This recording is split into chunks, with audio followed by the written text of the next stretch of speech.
ఈరోజు చంద్రబాబు నాయుడు గారి జన్మదినం సందర్భంగా ఆయన అబ్బాయికి సంబంధించి లోకేష్ బాబు జాతకాన్ని విశ్లేషణ చేద్దాం. చాలా మంది నేను పెట్టినటువంటి జాతకాలను బేస్ చేసుకొని వేరే వెబ్సైట్ల వాళ్ళు వాళ్ళ ఇష్టం వచ్చింది చెప్పాలనే ప్రయత్నం చేస్తూ ఉన్నారు. అంటే నా భుజం పైన కన్ను పెట్టి కాల్చే ప్రయత్నం చేస్తూ ఉన్నారు. సో నేను చెప్పదలుచుకున్న పాయింట్ ఏంటంటే, చంద్రబాబు నాయుడు గారి కుమారుడు అయినటువంటి లోకేష్ బాబు జాతకం అష్టమశని వెళ్ళిపోయింది. 2014 నుండి 2017 జనవరి 27వ తేదీ వరకు అష్టమశని నడిచింది, అది వెళ్ళిపోయింది.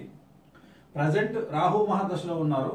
లోకేష్ బాబు జాతక రీత్యా జన్మనామం లోకేష్, భరణి నక్షత్రము, 4వ పాదము. సో మేషరాశి జాతకుడు లోకేష్. అయితే ఈ మధ్యకాలంలో ఆయన మాట్లాడుతున్నటువంటి విషయాలు మనం గమనిస్తే, ఒక రాష్ట్ర ముఖ్యమంత్రి కొడుకుకు సంబంధించి, ఒక మంత్రి పదవి ఐటీ మంత్రికి సంబంధించి మనం చిన్న మాటలు మాట్లాడితేనే ఎన్నో జాగ్రత్తలు తీసుకొని మాట్లాడతాం.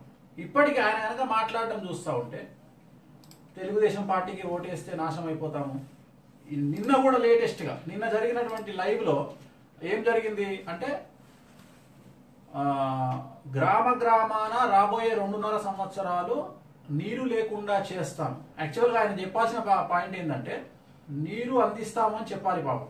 కానీ ఆయన అనుకోకుండా నోటి నుండి వచ్చినటువంటి పదం ఏంటి అంటే, నీరు లేకుండా చేస్తాం, తాగునీరు లేకుండా చేయడమే లక్ష్యంగా సాగుతామని చెప్పడము. మొన్న పుట్టినరోజు గురించి మాట్లాడడము తప్పు, అంబేద్కర్ దానికి సంబంధించి. అంటే దీని అంతటిని జనాలు ఏం చేస్తూ ఉన్నారంటే, అదేదో నెగిటివ్గా మాట్లాడుతూ ఉన్నారు. నేను చెప్పదలుచుకున్న పాయింట్ ఏంటంటే, లోకేష్ బాబు ఎంత ప్రిపేర్ అయినప్పటికీ కూడా ఆయన జాతక రీత్యా వృషభం, ఆయనది మిథున లగ్నం అయ్యింది జాతకం. మిథున లగ్నంలో రాహు ఉన్నాడు, అలాగే సప్తమ కేతు ఉన్నాడు. సప్తమ కేతుతో పాటు బుధుడు కలిసి ఉన్నాడు. బుధుడు కేతువు కాంబినేషన్ అనేటువంటిది అల్టిమేట్ గా వరస్ట్ కాంబినేషన్. అంటే ఉదాహరణ, కేతు అన్నప్పుడు ఏమైతుంది, బుధుడితో కలిసినప్పుడు మనసు తర్వాత మెదడు అంటే మైండ్, ఈ రెండు కోఆర్డినేషన్ దెబ్బతింటుంది. ఉదాహరణ, ప్రిపేర్ అవ్వడం ఒకటి, మాట్లాడడం ఒకటి. ఇప్పుడు ఆయన జాతకంలో తీసుకున్నట్టయితే చంద్రుడి మీద శని దృష్టి కనిపిస్తూ ఉంది ఆయన జాతకంలో.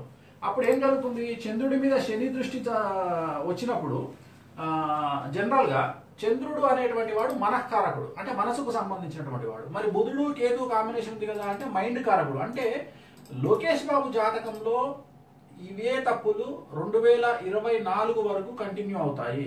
ఆయన చెప్పాలనుకున్నది ఎట్టి పరిస్థితుల్లో జనాల్లోకి రీచ్ అవ్వదు. ఆయన మాట్లాడదాం అనుకున్నది ఒకటి, ఆయన మాట్లాడేది ఒకటి. ఆయన రామ అంటే బూతుగా జనాల్లోకి వెళ్ళేటువంటి అవకాశం ఉంటుంది. కాబట్టి నేను లోకేష్ బాబుకి ఇచ్చేటువంటి సజెషన్ ఏంటంటే, మాట్లాడేటప్పుడు చాలా జాగ్రత్తగా 1కి 10 సార్లు ఆలోచించుకొని మాట్లాడడం వల్ల అనుకూలంగా ఉంటుంది. లేదంటే ఈ ప్రతి ఇష్యూని కూడా ఇవాళ సోషల్ మీడియా చాలా అవేర్నెస్ గా ఉంది, చాలా విపరీతంగా డెవలప్ అయింది. ఒక లైవ్ లో మనం మాట్లాడుతున్నప్పుడు సహజంగా ఎవరు మాట్లాడినా లైవ్ లో మాట్లాడినప్పుడు చాలా కాంప్లికేషన్స్ అనేటువంటివి వస్తాయి. సో ఒక ముఖ్యమంత్రి కొడుకుగా మీరు మాట్లాడేటప్పుడు జాగ్రత్తలు తీసుకోండి. అలాగే సాధ్యమైనంత వరకు కూడా మాట్లాడడానికి ప్రిపేర్ అయ్యే సందర్భంలో జోబుకి ఒక గ్రీన్ కలర్ పెన్ను ఉంచుకునే ప్రయత్నం చేయండి. అలాగే మీరు అంటే ఎప్పుడు కోడ్ ఉంటుంది, ఎల్లో షర్ట్ వేస్తారు కాబట్టి తెలుగుదేశం పార్టీ నుండి, కనీసం మీ దగ్గర ఒక ఆరెంజ్ కలర్ కర్చీఫ్ పెట్టుకునే ప్రయత్నం చేయండి, లేదా గ్రీన్ కలర్ కర్చీఫ్ పెట్టుకునే ప్రయత్నం చేయండి. జాతకంలో ఖచ్చితంగా సమస్యలు అనేటువంటి కనిపిస్తా ఉన్నాయి. సంపూర్ణ కాలసర్ప దోషం ఉంది. లగ్నాత్ రాహువు, సప్తమ కేతువు, సంపూర్ణ కాలసర్ప దోషం కనిపిస్తా ఉంది. బుధుడు నీచంలో ఉన్నాడు, చంద్రుడు నీచంలో ఉన్నాడు జాతకంలో. అలాగే సూర్య శని శుక్ర కాంబినేషన్ అష్టమ స్థానంలో ఉంది. అన్నప్పుడు ఏమైతుంది అంటే, ఒక తండ్రికి తగ్గ తనయుడుగా లోకేష్ బాబుకు పేరు రాకపోవచ్చు. కారణం ఏంటి అంటే, ఆయన జాతకంలో ఉండేటువంటి కొన్ని రీజన్స్ వల్ల రవి శుక్రుడు అనేటువంటిది అనుకూలమే, కానీ కాంబినేషన్ వచ్చి లగ్నాత్ 8వ ప్లేస్ లో ఉంది. సో 8వ ప్లేస్ లో రవి శుక్ర కాంబినేషన్ అనేటువంటిది నెగిటివ్ రిజల్ట్స్ ఇచ్చేటువంటి కాంబినేషన్. అంటే ఉదాహరణకి రవి అంటే ఒక తండ్రిగా తను సరి అయినటువంటి తండ్రి అవ్వకపోవచ్చును, లేదా తన తండ్రికి తగ్గ కొడుకు అనిపించుకోకపోవచ్చును. సో ఇది ఏమవుతుంది అంటే, లోకేష్ బాబు మాట్లాడినప్పుడు లోకేష్ బాబు మాటల వల్ల చంద్రబాబు నాయుడు గారికి బ్యాడ్ నేమ్ వస్తూ ఉంది. అంటే చూశారా, చంద్రబాబు నాయుడు కొడుకు అయినటువంటి లోకేష్ మాట్లాడే మాటలు చాలా నెగిటివ్ గా ఉంటాయని అంటా ఉన్నారు. సో దయచేసి ఆ మాటను మీరు తప్పించుకునే ప్రయత్నం చేయండి.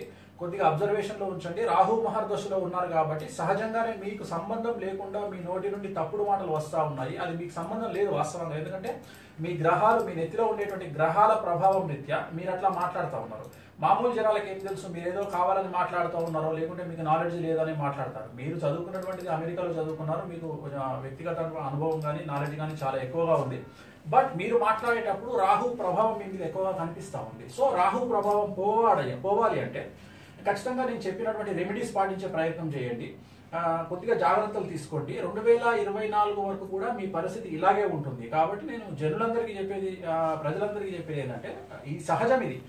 మనం కూడా టంగ్ స్లిప్ అవుతూ ఉంటాము. ఎవరైతే రాహు మహర్దశలో ఉండి ఇలాంటి జాతకులు ఉంటారో, చంద్రుడు నీచంలో ఉండడము, చంద్రుడి మీద శని ప్రభావం ఉండడము, బుధుడి మీద కేతు ప్రభావం ఉండడము, సో ఇవన్నీ కూడా ఉన్నప్పుడు సహజంగానే మాట తప్పడం, అంటే మాట తూలడం లాంటి సంఘటనలు జరుగుతూ ఉంటాయి.